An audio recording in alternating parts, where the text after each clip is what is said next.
수도 이전이 또다시 논란이 되고 있습니다. 2002년도 당시 대통령 선거 당시에 노무현 대선 후보가 충청권 행정수도 건설 공약으로 진행한 바가 있죠. 그는 주류 세력 교체라는 표현도 썼었는데요.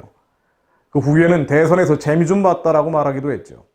극렬한 국론 분열이 벌어졌고 2004년 드디어 헌법재판소는 국회와 청와대의 소재지가 수도의 중요 요소다. 즉 서울이 관습상의 헌법이다라고 결정을 했습니다. 한마디로 수도 옮기는 것은 위헌이다라는 것이죠. 결정 난 사안입니다. 그럼에도 불구하고 또다시 나오고 있습니다. 여권에서 일제히 군사작전 하듯이 밀어붙이고 있는데요. 왜 또다시 이런 문제가 제기되는지 다양한 분석들이 나오고 있습니다. 서울 집값을 떨어뜨리기 위한 궁여지책이다. 22번의 부동산 정책 실패를 이 집권당의 책임을 모면하고 정권 재창출을 하기 위한 발판을 굳히기 위한 것이다. 관심을 전환하기 위한 것이다. 다양한 이야기들이 있습니다. 좀 더 고도의 정치적 셈법도 있다는 말이 나옵니다. 지금 서울은 관습법상 수도라고 되어 있기 때문에 헌법재판소 판례가 그렇게 되어 있죠. 이 논리가 마음에 안 든다면 국회는 개헌을 해야 이전할 수 있습니다. 즉 헌법을 바꿔야 하는 것이죠. 범여권이 190석을 넘나들고 있는 집권 세력이기 때문에 개헌도 어렵지 않습니다. 헌법 소원이 제기돼도 겁날 게 없죠. 문재인 정부에서 임명된 헌법재판관 8명 중 6명이 특정 세력 출신입니다. 문재인 정권 임기 내내 그리고 2020년 대선까지도 수도 이전 되면 좋고 안 돼도 계속 야당인 통합당을 괴롭힐 수 있어 좋은 것이죠. 민주당으로서는 일종의 꽃놀이패라는 이야기가 나옵니다. 또 개헌이 되면 이것저것 다 고칠 수가 있죠. 그냥 자유민주주의에서 자유를 빼고 시장경제, 사회적 경제를 얻겠다는 개헌을 하겠다고 하면 많은 국민들이 반대할 수 있지만 수도 이전을 하기 위해서 개헌한다. 그렇다면 특정 지역에서는 지지할 가능성이 있죠. 그런데 이런 정치적 목적으로 어마어마한 비용과 정체성, 정통성의 변경을 추진하는 것이 가능한 것인지, 가당한 것인지 당연히 이것은 비판과 논란이 제기될 수밖에 없습니다. 1999년 수도 이전을 완료한 독일 통일 말고 최근에 천도, 수도를 옮긴 나라는 잘 사는 나라들 없습니다. 미얀마는 2005년에 했고요. 카자흐스탄은 1998년에 했습니다. 나이지리아 1991년에 했죠. 주로 저개발 독재 국가들이 수도 이전을 합니다. 최근 사례들은 다 그렇습니다.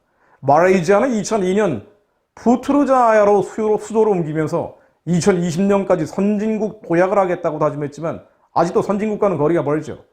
인도네시아에서는 지난해 수도 자카르타가 홍수와 지진으로 지반이 내려앉는다면서 2024년 수도 이전 계획을 발표했습니다. 그러자 세계은행이 수도 옮긴다고 인구 분산과 사회 양극화해서 균등 발전이 이루어진다고 할 수 없다면서 세종시를 실패 사례로 들기도 했습니다.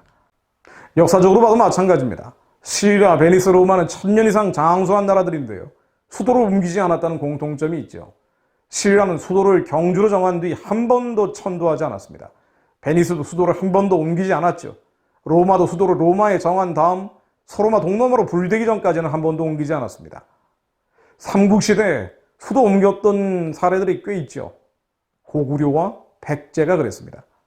그런데 수도를 옮긴 뒤에는 무리한 노동력 동원, 지금으로 따지면 예산 엄청 들어갔고요. 백성들이 피로해 있었고 불만에 차 있었기 때문에 결국 무너지는 원인으로 작동하기도 했습니다. 발해는 약 230년간 수도를 5번 옮겼다고 합니다. 국가의 구심력을 잃었고 결국 나라가 무너졌죠. 수도 이전론이 앞으로 계속된다면 민족사의 이 비극적 사례가 또 지금 세계에서 벌어지고 있는 실패 사례가 반복되지 말라는 법이 없습니다. 분열과 다툼으로 이어지는 국가 쇠락의 길이 열릴 수 있지요. 무엇보다 민족의 거룩한 상하명인 복음통일, 자유통일이 불가능해질 가능성이 높습니다. 사실 가장 염려되는 부분은 바로 이 부분입니다. 휴전선과 인접한 지역에 한국의 중심이 쏠려 있다는 것은 불안한 요소기도 하지만요. 거기에 정치와 군사의 사령탑이 있기 때문에 이 중심부를 지키기 위해서 안보에 집중적으로 투자할 수 있습니다. 또 정치와 군사의 사령탑을 지키기 위해서 국민들이 각성할 수도 있죠. 또 그 근본적인 문제 해결을 위해서 통일을 해야 한다는 사명감을 가질 수도 있습니다. 한강 이남으로 천도한다는 것은 이 중심부의 안보상의 불안감을 조성하게 되죠. 정치와 군사의 사령탑이 밑으로 다 빠져버린다. 그렇다면 서울은 어떻게 되겠습니까? 경제에 악영향을 미치게 되겠죠. 북한을 흡수하고 자유통일, 보건통일을 해야 될 마당에 수도를 남쪽으로 끌어내린다는 것은 통일은 할 필요가 없다는 패배주의적 분위기 확산시킬 것입니다. 서울은 무엇보다 민족 정통성의 상징이기도 하죠. 백제, 조선, 대한민국의 수도로 지속되었습니다. 천도한다는 것, 수도로 옮긴다는 건 이 상징성을 포기하는 것입니다. 서울의 포기는 또한 자유민주주의 시장경제 그리고 자유통일의 헌법상 목적을 이루기 위해 세워진 이 정체성, 대한민국의 정체성을 포기한다는 것으로 등치될 수도 있습니다. 실제로 헌법을 바꿔야 되기 때문에 이 헌법 바꾸면서 여러 가지 다양한 가치의 변혁들을 패키지로 담아버릴 가능성이 많죠. 민족적인 정통성, 국가적인 정체성의 포기, 당연히 나라의 쇠락을 불러올 수밖에 없습니다.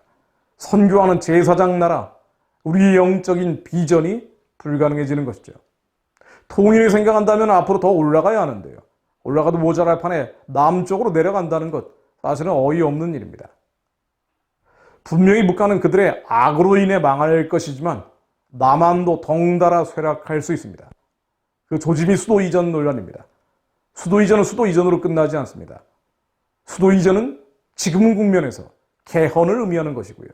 정체성과 정통성의 변경을 담지하고 있습니다. 이런 참극이 정말 벌어질 것인지 물론 앞으로 지켜봐야 될 것입니다만은 이러한 위험성은 적어도 기독교인들은 알고 기도해야 합니다. 히브리서 3장 10절로 그러므로 내가 이 세대를 노하여 가로되 저희가 항상 마음이 미혹되어 내 길을 알지 못하는도다 하였고 항상 미혹되어 내 길을 알지 못하는도다 하였고 우리 세대가 항상 미혹돼서 하나님이 이 민족을 어디로 인도하기 원하시는지 우리가 알지 못하는지도 모릅니다. 복음 통일하고 선교하는 제사장 나라의 길을 하나님은 원하심에도 불구하고 우리는 미혹돼서 엉뚱한 방향으로 나라의 국력을 소진시키고 탕진하려 하죠. 내가 노하여 맹세한 바와 같이 저희는 내 안식에 들어오지 못하리라 하셨다 하였으니 형제들아 너희는 삼가 혹 너희 중에 누가 믿지 아니하는 악심을 품고 살아계신 하나님에게서 멀어질까 떨어질까 염려할 것이요 오직 오늘이라 일컫는 동안 매일 피차 권면하여 너희 중에 누구든지 죄의 유혹으로 강팍해 됨을 면하라. 우리의 마음이 강팍해 됨을 면하라. 악심을 품지 말고 하나님께서 우리를 어떤 방향으로 이끌고 가기 원하시는지 주님의 길로부터 벗어나지 말고 기도해야 합니다. 세상 뉴스와 미디어, 특히나 지역이나 지방에 계신 분들은 수도 이전에 대해서 그리스도인들조차 당연히 해야 되는 거 아니냐, 권력 분산과 또 균형 발전을 위해서 필요한 것이 아니냐라고 말씀하시는 분들 많이 만나봅니다. 그러나 수도 하나만 바뀌는 것이 아니고요.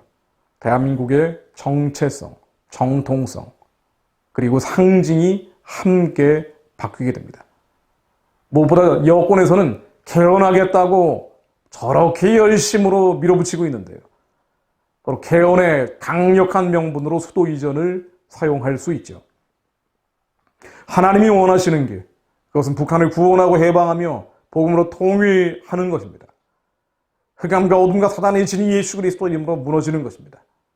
이런 뉴스들 앞에서 우리는 더욱더 영적인 기도의 칼을 펴려서 예수 그리스도 이름으로 선포하며 기도합니다. 예수 그리스도 이름으로 명하노니 북한의 어둠과 흑암의 진은 깨어질지어다. 주체 사상과 사회주의 공산주의의 진은 남쪽까지 내려오지 말고 예수 그리스도의 명하노니 다 무너질지어다. 김정은 3대 우상체제는 예수 그리스도의 명하노니 완전히 깨어져 무너질지어다. 한민족의 하나된 수도가 온전히 서게 하시고 예루살렘이 이스라엘의 수도였던 것처럼 복음 통일연체 사장 나라, 선교하는 주님의 꿈을 이루어드리는 나라 될 때까지 하나님 이 나라의 정체성과 정통성과 상징들이 무너지지 않게 하옵소서. 예수 그리스도 이름으로 기도했습니다. 아멘.